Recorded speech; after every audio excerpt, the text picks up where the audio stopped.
নমস্কার, আমি Sanchita. Cooking with সঞ্চিতাতে আপনাদের স্বাগত জানাই। আজকে সুজি দিয়ে একদম হেলদি একটা ব্রেকফাস্ট রেসিপি আপনাদের সাথে শেয়ার করব।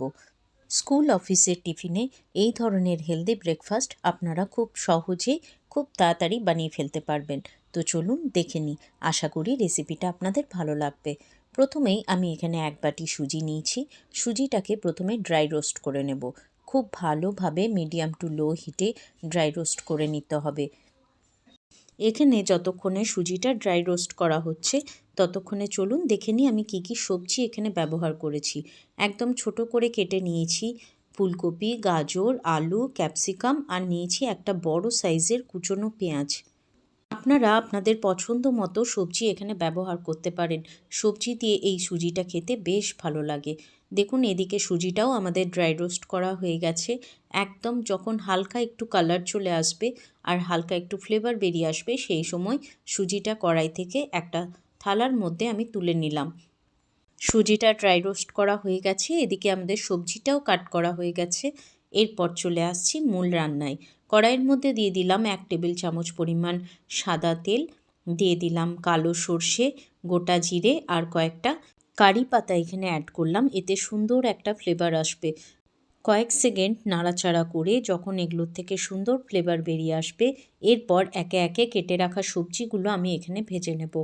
প্রথমেই আলুটাকে ভেজে নিচ্ছি, কারণ আলুটা সেদ্ধ হতে একটু বেশি সময় লাগে। তাই আলুটা একটু ঢাকা দিয়ে ভেজে নিয়ে আলুটার মধ্যে যখন একটু কালারটা চেঞ্জ হয়ে যাবে তখন একে একে বাকি সবজিগুলো অ্যাড করতে থাকবো। দিয়ে দিলাম ফুলকপি। ফুলকপিটা দিয়েও 1 থেকে 2 মিনিট নাড়াচাড়া করে একটু ভেজে নেব। ভাজা হয়ে গেলে তারপর এখানে অ্যাড করে দিচ্ছি একদম ছোট করে কেটে রাখা গাজর। গাজরগুলো আমি স্কোয়ার শেপে কেটে নিয়েছি একদম ছোট্ট ছোট্ট করে। সুন্দর নাড়াচাড়া করে 2-1 মিনিট চাপা দিয়ে একটু সেদ্ধ হতে দেব। এগুলো একটু সবজিগুলো সেদ্ধ হতে সময় লাগে, তাই আগে এগুলো ভেজে নেবেন, তারপর নরম সবজিগুলো অ্যাড করব। এগুলো একটু ভাজা হয়ে গেছে। এরপর এখানে দিয়ে দিলাম ক্যাপসিকাম আর দিয়ে দিলাম কুচনো পেঁয়াজ। নিজের পছন্দ মতো সবজি এখানে অ্যাড করবেন, এটা খেতে কিন্তু বেশ ভালো লাগবে। আর যেসব বাচ্চারা সবজি খেতে ভালোবাসে না তাদের এই রকমভাবে একবার বানিয়ে দেবেন, তারা কিন্তু খুব আনন্দ করে এটা খেয়ে নেবে। দিয়ে দিলাম পরিমাণ মতো হলুদ গুঁড়ো আর দিয়ে দিলাম পরিমাণ মতো লবণ। আর চাপা দেব না, এরপর ক্রমাগত নাড়াচাড়া করে আমি সবজিগুলোকে ভেজে নেব।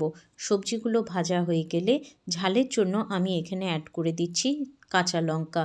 আপনারা যদি কাঁচা লঙ্কা বেশি ঝাল মনে করেন সেক্ষেত্রে গোলমরিচও দিতে পারেন। দিয়ে দিলাম একটু চাট মশলা। আপনাদের চাট মশলা না থাকলে তার পরিবর্তে একটু যদি আমচুর পাউডার দেন তাতেও কিন্তু বেশ চটপটা খেতে বেশ ভালো লাগবে। সবজিগুলো সমস্ত ভাজা হয়ে গেলে এরপর ড্রাই রোস্ট করে রাখা সুজিটা এখানে অ্যাড করে দিলাম।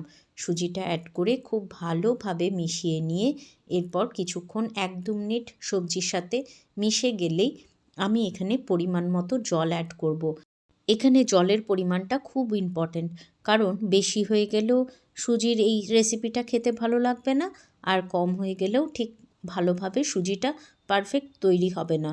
আমি সুজিটা যেহেতু 1 বাটির একটু কম নিয়েছিলাম তাই সম্পূর্ণ 1 বাটি পরিমাণ জলই আমি এখানে অ্যাড করলাম।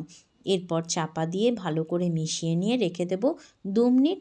তাহলেই দেখুন সমস্ত জল সুজির মধ্যে একদম টেনে নিয়েছে।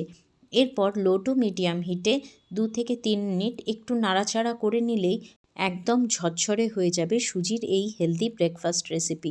একবার হলেও ট্রাই করবেন, খুব চটজলদি হয়েও যায়, খেতেও হয় ভীষণ ভীষণ সুস্বাদু। বাচ্চাদের এই রকমভাবে বানিয়ে টিফিনে দিলে তারা কিন্তু টিফিন শেষ করেই বাড়ি ফিরবে। সুজির এই হেলদি রেসিপি একদম রেডি। ওপর থেকে আরেকটু চটপাটা বানানোর জন্য আমি দিয়ে দিলাম লেবুর রস। অবশ্যই লেবুর রসটা অ্যাড করবেন, এতে কিন্তু খেতে বেশ ভালো লাগে। ছড়িয়ে দিলাম বেশ কিছুটা পরিমাণ কুচনো ধনেপাতা, এতে সুন্দর একটা ফ্লেভার আসবে। ব্যাস সমস্ত কিছু মিশিয়ে নিয়ে তারপর গরম গরম সার্ভ করুন বা স্কুল অফিসের টিফিনে প্যাক করে দিন।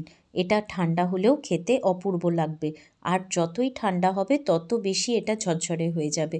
প্রত্যেকটা সুজির দানা একদম আলাদা আলাদা হয়ে থাকবে, এতটাই ঝরঝরে হয়। তবে জলের পরিমাণটা অবশ্যই একটু দেখে শুনে অ্যাড করবেন। আমি যেই পরিমাণে জলটা দিয়েছি সেইটা মাপ বুঝেই জলটা অ্যাড করবেন। দেখুন কতটা সুন্দর একদম ঝরঝরে হয়েছে। আশা করি আজকের রেসিপিটা আপনাদের ভালো লাগলো। স্কুল অফিসের টিফিনের আরও হেলদি ব্রেকফাস্ট রেসিপি আপনারা যদি দেখতে চান তাহলে আমাকে কমেন্টে জানাবেন। আমি অবশ্যই চেষ্টা করব আপনাদের সাথে হেলদি ব্রেকফাস্ট রেসিপি শেয়ার করার। আজকের ব্রেকফাস্ট রেসিপিটা আপনাদের যদি ভালো লাগে তাহলে আমার চ্যানেলটাকে লাইক করবেন, শেয়ার করবেন এবং সাবস্ক্রাইব করে আমার বন্ধু হয়ে আমার পাশে থাকবেন। আমার নতুন বন্ধুরা বেল আইকনটা প্রেস করে অল নোটিফিকেশনটা অন করে দেবেন। তাহলে যখনই আমি ভিডিও দেব আপনাদের কাছে নোটিফিকেশন চলে আসবে। আপনারা সবাই ভালো থাকবেন, সুস্থ থাকবেন এবং আনন্দে থাকবেন। দেখা হবে নিত্য নতুন রেসিপি নিয়ে পরের ভিডিওতে। আজকের মতো তাহলে এখানেই বিদায় নিলাম। টাটা।